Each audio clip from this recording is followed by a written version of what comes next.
السلام علیکم ورحمۃ اللہ وبرکاتہ۔ دوستو، آج میں آپ لوگوں کو استخارہ سے متعلق بتانے والا ہوں کہ استخارہ کیا چیز ہے اور یہ کیوں کیا جاتا ہے۔ یاد رکھیں کہ استخارہ کا جو مطلب ہوتا ہے، اس کا مطلب ہوتا ہے خیر طلب کرنا، اللہ تعالیٰ سے کسی کام کی یا کسی بھی چیز کی، کسی بھی معاملے کی اللہ تعالیٰ سے خیر مانگنا، بھلائی مانگنا۔ اس کی ضرورت کیوں پیش آتی ہے؟ یاد رکھیں،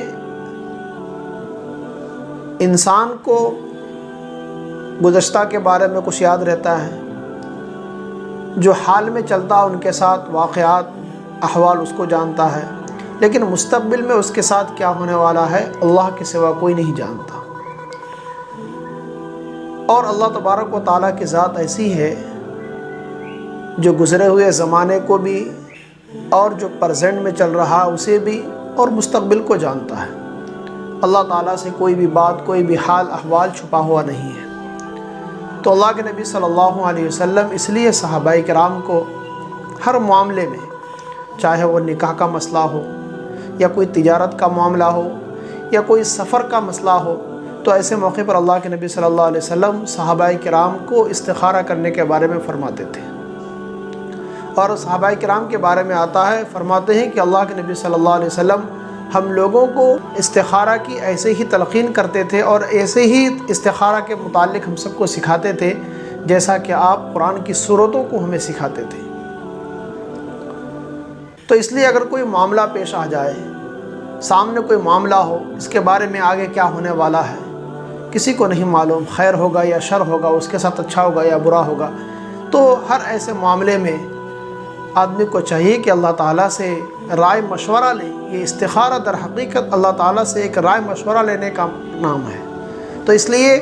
استخارہ کرنا چاہیے۔ اور استخارہ کا طریقہ کیا ہے؟ استخارہ کا طریقہ یہ ہے کہ مکروہ اوقات کو چھوڑ کر کے جب بھی موقع ملے 2 رکعت نماز اس نیت سے پڑھے کہ اللہ میں 2 رکعت نماز پڑھتا ہوں، اس معاملے سے متعلق یا اس کام سے متعلق جو میرے سامنے بھی ہے،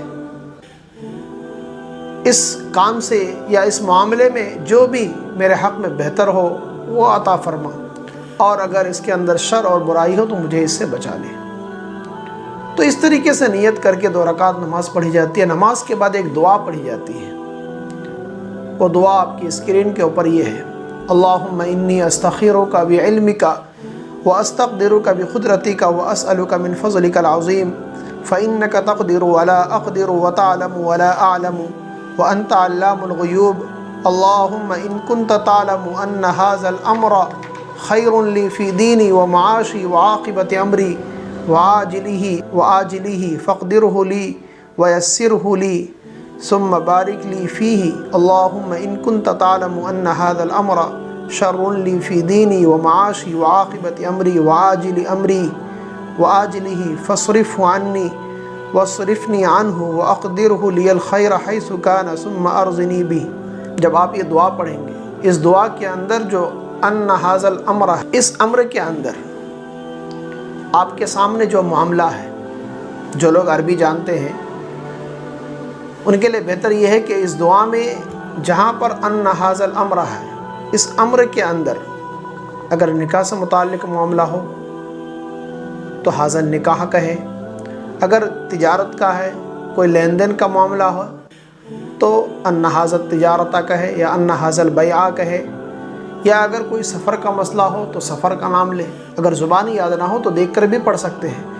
اور جہاں پر یہ امر کا لفظ ہے وہاں پر اپنے دل کے اندر یہ نیت رکھے، جس کام سے متعلق بھی آپ کا ارادہ ہے، جو کام کرنا ہے آپ کو، اس کی نیت، اس کا ارادہ دل میں کر لیں۔ اور پھر اس کے بعد اللہ تعالیٰ سے دعا بھی مانگے، اللہ تعالیٰ سے اس کی بھلائی کو مانگے، کیونکہ اس دعا کے اندر اسی کام سے متعلق اللہ تعالیٰ سے بھلائی مانگی گئی ہے۔ اب آپ کو کرنا کیا ہے؟ یہ کتنے دن کرنا ہے؟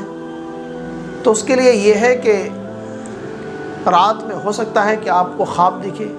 اور خواب کے اندر آپ کو سفیدی دکھ رہی ہے یا سبزہ رنگ کی کوئی چیز دکھ رہی ہے تو یہ سمجھیں کہ اس کام کے اندر خیر ہے، آپ کر سکتے ہیں۔ اور اگر آپ کو سرخ چیزیں دکھ رہی ہیں یا کالی چیزیں دکھ رہی ہیں تو اس کا مطلب یہ ہے کہ اس کے اندر شر ہے، لہٰذا اس سے اپنے آپ کو روک لینا ہے۔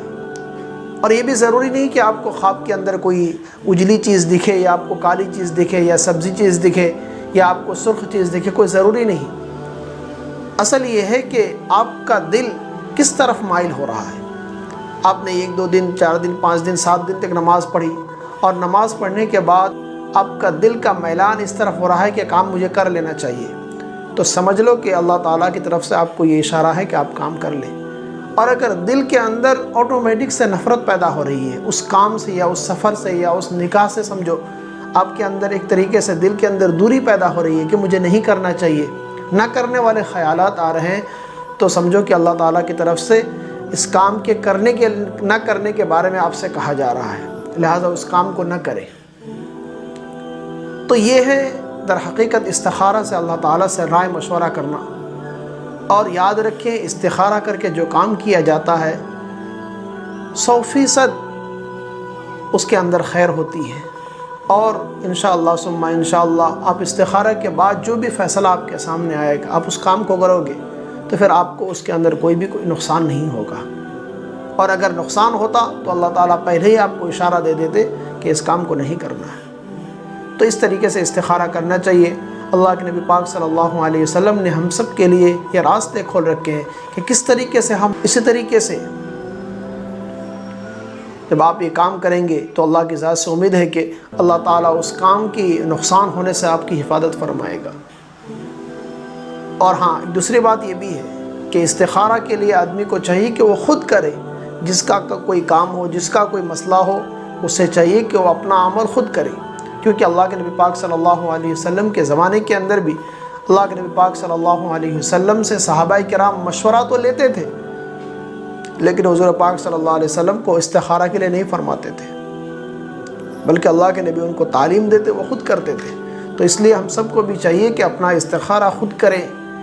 اللہ تعالیٰ سے خود اپنی رائے اور مشورہ لیں،